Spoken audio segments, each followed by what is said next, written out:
Smashing Pumpkins frontman Billy Corgan has never shied away from speaking his mind and has been involved in a number of feuds, including with artists like Courtney Love, Soundgarden, and even Smash Mouth. By the way, guys, I've done a few videos on these actual feuds, the links are down below. But in today's video, we're going to explore his feud with the indie band Pavement.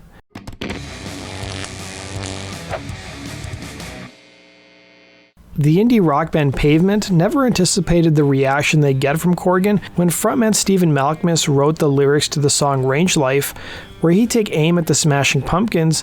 Range Life was found on the group's 1994 album Crooked Rain, Crooked Rain.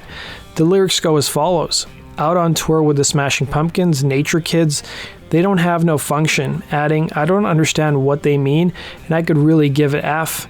It probably didn't help that Range Life would become one of Pavement's best-known songs, and the criticisms seemed to come out of nowhere since Pavement had never really toured with the Smashing Pumpkins up until that point. It was rumored after the song came out that Billy Corgan personally requested that Pavement be kicked off the bill from 1994's incarnation of Lollapalooza, something the Smashing Pumpkins frontman denied. In 1995, Rolling Stone interviewed Corgan, where they asked him about the song Range Life, and he answered the question as follows: "How about let's start with jealousy? There's always been flack we've gotten from certain bands, the Mudhoneys and Pavements of this world, that somehow we cheated our way to the top, that we deceived the public to get where we're at. We have our own level of integrity that we've kept to, and we're not going away. So I think it's rooted in jealousy, the kind where someone is looking at the picture and saying, this is where I belong and I don't understand why I'm not there. It shows true pettiness. And on top of that, Pavement started a rumor that I kicked them off Lollapalooza in 1994, which is totally untrue. I had no problem with Pavement. When I met the guys from Nick Cave's band, they said they were told that I tried to kick them off the bill too. I'm totally a Nick Cave fan. That was astounding to me. Maybe Pavement didn't start the rumor. Maybe it was some industry insider. Blame it on Billy, but stuff like that is really pathetic, he'd say. The feud would range on for several more decades, as in 1999, during an interview with New York Rock Magazine, Malkmus defended the lyrics to Range Life and said they were misunderstood, saying, "We never dissed them," referring to the Pumpkins. "I only laughed about the band's name because it does sound kind of silly. I like their songs, well, most of their songs anyway. I just dissed their status. I never really cared for the rock and roll lifestyle or being indie," he'd say.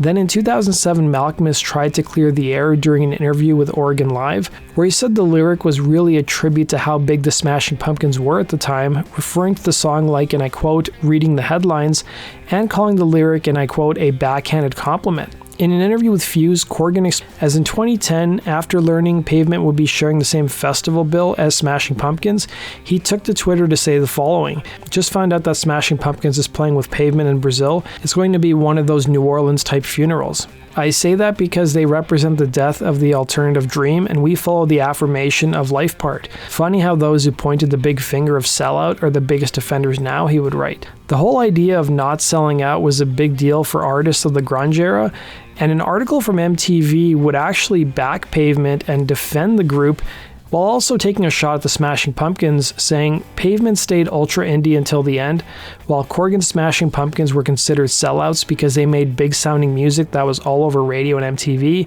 Also, it didn't help that they were on a fake indie label that was actually owned by Virgin, MTV would add. Meanwhile, in another 2010 piece, The Guardian Online called out Corgan as a hypocrite, saying, and I quote, "Pavement's reunion gigs are reportedly awesome, while Smashing Pumpkins' new songs are relatively terrible."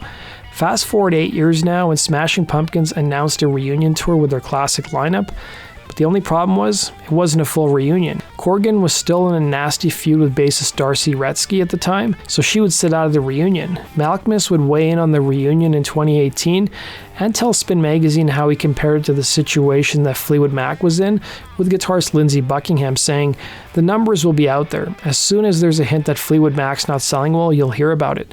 The members of Smashing Pumpkins, Lindsey Buckingham is not in the Smashing Pumpkins, but there's a female bass player named Darcy, and she's not going to be on tour." And people are doing a similar complaint, because the band has already done like 3 fake reunions, almost reunions, and this is supposed to be, I think they're just playing like their old hits. They're not going to bore us with a new album or whatever, he would say. The same year, Brooklyn Vegan would publish an April Fool's Day prank claiming that the feud had finally been settled and that Pavement would be opening for the Smashing Pumpkins on their reunion tour.